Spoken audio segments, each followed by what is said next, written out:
All right. Welcome to another edition of Shabbat Lounge. This is Matt, and Jake here.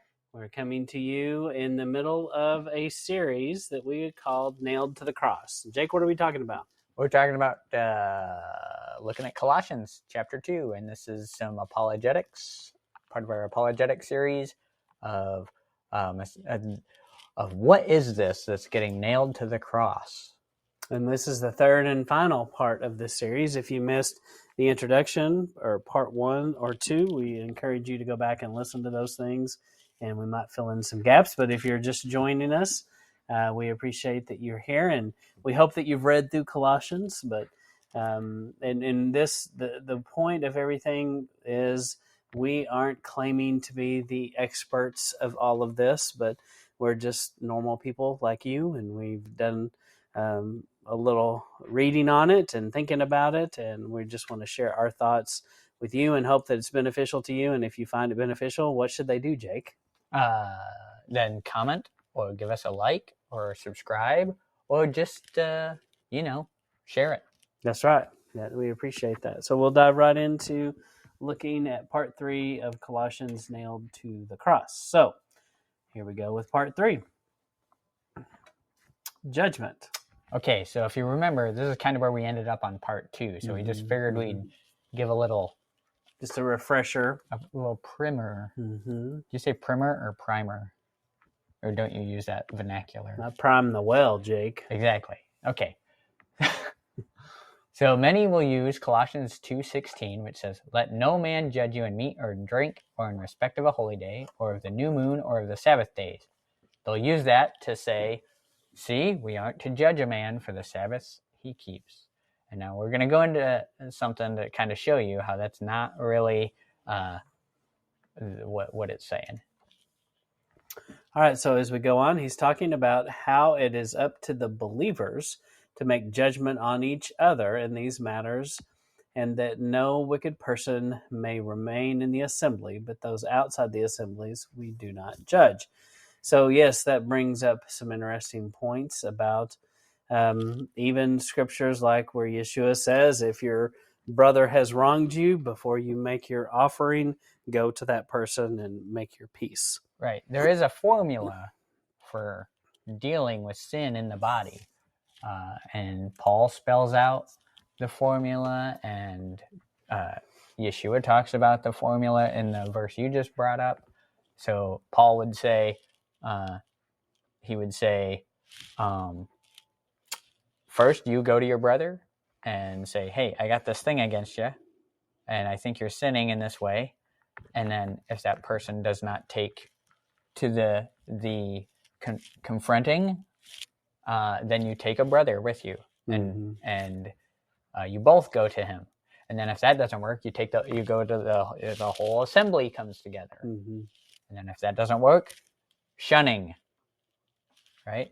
So bring back the shun. Isn't it interesting how many organizations and people and jokes have been made about that, where people kind of practice a lot of these things in real life, where they talk about, a coworker or a family member that you have to confront because of something they're doing wrong, maybe a drug addiction or alcohol abuse. And, you assemble everybody together and go, look, because they've already tried by themselves, and now they come together as a group and go, hey, this is not good. Right. And we're trying to help you here. Right. And it's just amazing how that biblical principle, went everywhere, and, worldly people don't acknowledge that that's where it came from. Right.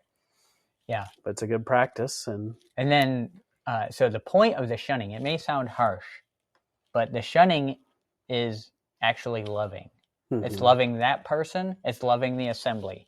It's like spanking a child. At the moment, if you witness a child being spanked and no context for this, you do go, oh, wow, that's terrible. Why is he being so rough? Kid is getting flogged. Right. But you didn't see the willful defiance maybe that the child had just participated in. And so, yeah. Which leads us to our main point. We need more fathers, people. That's right. Be a father. That's right. The main point. Is that the main point? Well, we better move on here. Okay. So how do we know this? 1 Corinthians 5:12 through 13. Jake, what does it say? For what have I to do to judge them also that are without? Do not you judge them that are within, but them that are without Elohim judges. Therefore, put away from among yourselves that wicked person. So Paul's saying, you guys realize that you judge within each other. Within the assembly, you're judging each other, which is great. But the person outside, don't worry about them, because Yahweh will judge them. Okay? It's not you to figure out. And that's a good scripture to point out in today's world. Right. And don't judge me, man. Well, we often want to judge some maybe things that are happening in the world. And, let's remember it's taken care of. Yes, that's right. He's got it. Yeah. And he vengeance is his, and he totally has it. All right, so now consider Colossians 2:16 through 17, 16 and 17 again. And so Jake, I'll read this and then you explain it. Let no man therefore judge you in meat or drink, or respect of a holy day, of the new moon, or the Sabbath days, which are a shadow of the things to come, but the body is of Messiah. Okay, so you see some words highlighted here. Days and is. And so if you look at the front of your book, it'll tell you how the translators intend for you to read the book that they're translating for you. Now, in this case, in this translation, I used the King James. And days is in italics. That means it's added. Is in italics. That means they added it. And they tell you this. They're not tricking you. That's what they tell you. Okay? They're saying, we put those in there so it makes sense. Because we think it makes sense when you add those words. So, in the actual text, those words are not there.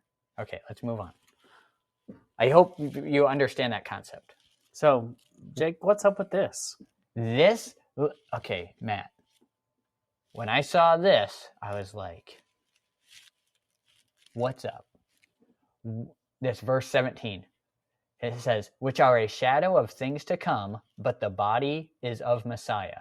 Now, that go back to, it doesn't seem to fit in what he's saying here, right? It kind of does, but it's like, it's a little weird. All right, don't let any man judge you in these things, which are a shadow of things to come, but the body is of Messiah. What is that even? But the body is of Messiah is kind of weird there. It kind of doesn't fit. So let's figure out why that's there. Okay. Move on. All right. That's the question. They're all one sentence. Remember that. It's a single idea. In order for it to make sense, you have to look at it as a whole. Okay. So let's compare. I put a couple different versions here. Matt, why don't you read through the different versions and we'll see how they're different. KJV, which are a shadow of things to come, but the body is of Messiah. Right. NIV says, these are a shadow of things that were to come. The reality, however, is found in Messiah. While the ESV says, these are a shadow of the things to come, but the substance belongs to Messiah. So you see this concept. But the body is of Messiah. The reality, however, is found in Messiah, but the substance belongs to Messiah. It's a wide range of how that's translated. Can we get to the truth, Matt? I think we can. We hope to. So as we go on, we see this translated different ways. If we look at the word body, the Greek word is soma, and it means body 144 times, bodily one time, and slave one time. So where does the NIV get the reality, however, is found in? That's a good question, Matt. The quote-unquote reality, however, is found in. Right. So if the word there is the body is of Messiah, the body of Messiah, where do they get the reality, however, is found in?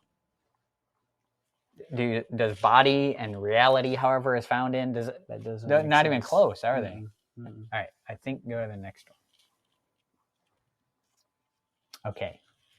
The NIV and other translations change the meaning of the Greek to show looking to the past versus looking to the future, right? We saw this change from is to come and were to come. They're completely That's a good opposite. point. All right. But that's not even the worst of it. All right. They changed the meaning of the word soma, right? Never, ever is soma translated anything close to the reality, however, is found in. Okay. Whenever you look it up, it's body, right? Like we showed. Now we're going to the Strongs and showing context of how it's used. All right. So the NIV, this is the reason. The NIV translates by conveying the idea that the Greeks would have had, and it's not a word-for-word translation. So the translators will tell you that they're trying to fill in the idea that's trying to be presented with a Greek mindset. And so here they go, the reality, however, is found in, because that's what made sense to them. All right? But I'm going to show you how but the body is of Messiah fits. Okay? Okay. So remember, we leave body in the verse, all right? Because that's what it means. Take the is out, since that's added, right? So in context, we see, let no man therefore judge you, but the body of Messiah. It does change it. It changes it completely, doesn't it? It's, don't let those guys judge you, like we described, the outsiders, the Gentiles, but the body of Messiah judges you on these things, not the Gentiles. Yeah, that's good. That's real good. So what Paul is saying is that the pagans in Colossae have no power in judgment of the believers who are following Messiah in keeping these things. Only the body of Messiah, the believers, can make judgment on these things. And it also makes me think of Jacob, how the Torah describes that judgment falls first on the body, if you will. So there is this principle of judgment all through scriptures. We all know that we're going to be judged one day, and we know that, and it makes sense that that pagans aren't going to judge us, and their standards and rules aren't going to be put on us in judgment. And right, so just like we were talking about earlier, and how we need fathers, right, willing to make correction to our children, lest they grow up and be part of the problem in the world instead of the solution. Right? It's very similar to that. You have drag queen story time, right, at the library. I don't have that in my library. But you know what I'm saying? Yes. There's that going on. Yeah. And then we're going to worry that person whom we completely disagree with is judging us. Does that make sense? No. That you care that person's judging you? So that's kind of where it goes. Yeah. No, that's a great analogy for sure. So, all right. So now we see the understanding of the verses cooperated as we continue on to verse 20, where Paul confirms that we were dead with Messiah from the rudiments of the world. The rest is pretty self-explanatory, so context is key. So explain this. What do you mean we're dead to Messiah from the rudiments of the world? You're dead with Messiah to the rudiments of the world. Remember, earth, wind, and fire. If you watch our intro, you'll see this rudiments basically is idols. Right. The elements. Right? So since we're dead to that, then it has no hold over us. It's that principalities and powers that was also nailed to the cross. Yeah, it did say that. And then verse 20 through 22, he's asking why they're subjecting themselves to these ordinances, and what he was talking about earlier, these dogmas, after the commandments and doctrines of men, and we know Yahweh's commandments are of heavenly nature and not of men. Right.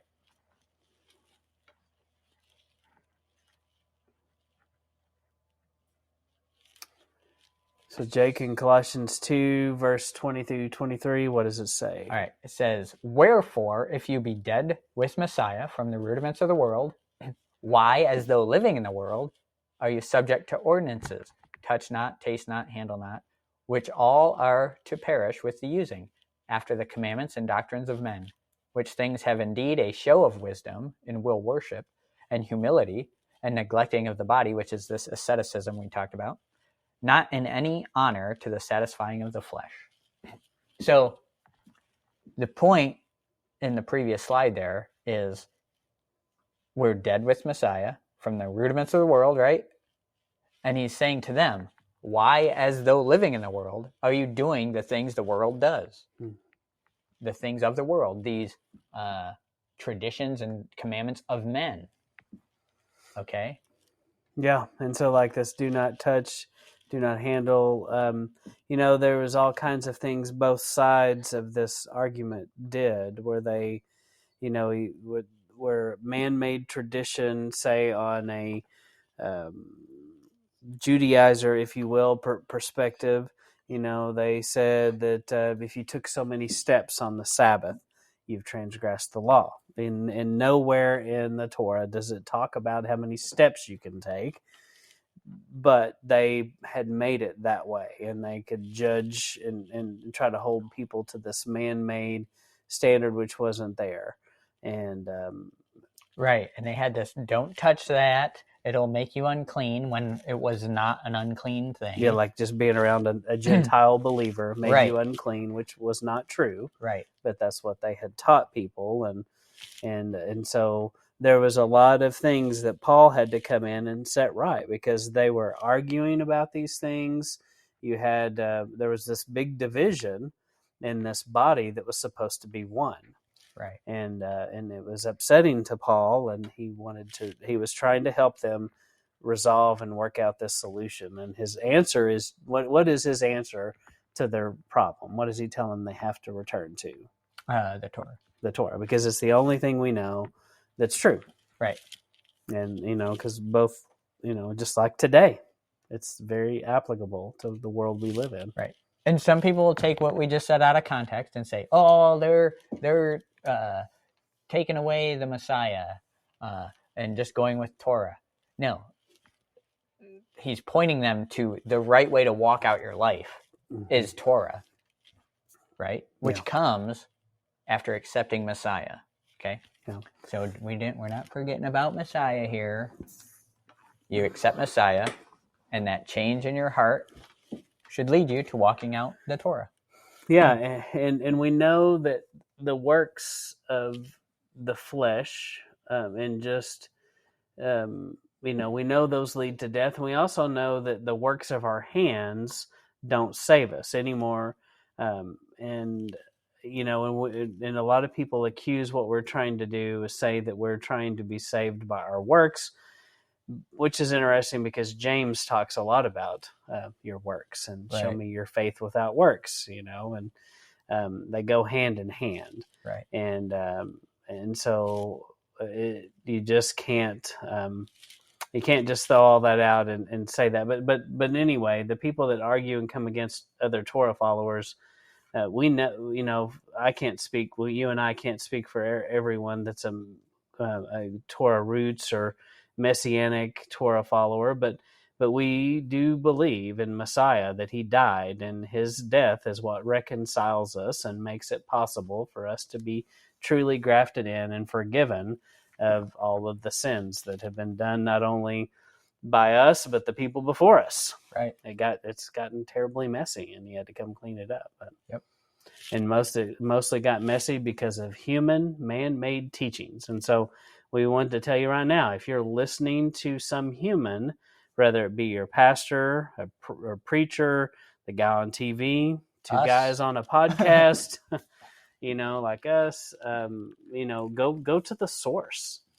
That's what we want, and that's the point of anything we're doing here is don't take our word for it. We live in a world and an age in which you can Google everything we talked about, and not that's a perfect answer, but go to the source, and there's no excuse for not knowing some of these things. Right. So, but we just encourage you on your quest as you find out more about what it means to be nailed to the cross. And Jake, is there anything else we left out that should be said? There's always more to say, but I think this was a pretty detailed look at Colossians. I mean, we did an intro and 3 more parts to it. I mean, for one chapter, with a couple controversial verses, right? So it's, I think we went pretty deep into it, and read it. And if you try to catch the themes and don't leave out a bunch in the context, you'll get to the right answer. Yeah. And so we appreciate you stopping by and looking at this. And if we encourage you to watch the whole series if you can. And we encourage comments. Share it, like it. Yep. And how do they find us, Jake? SabbathLounge.com or podcast. Search Sabbath Lounge. Or just Google us. Yep. On the YouTube. Yep. And look for more content to come. We continue to put out Torah portions, and we will continue to find interesting topics. And we want to do interesting interviews with other people that and widen your horizon of some other people doing some similar things as well. So, but we do appreciate anybody that can leave us a horn or some kind of emoji in our comments. We appreciate that. And this is Matt and Jake signing off.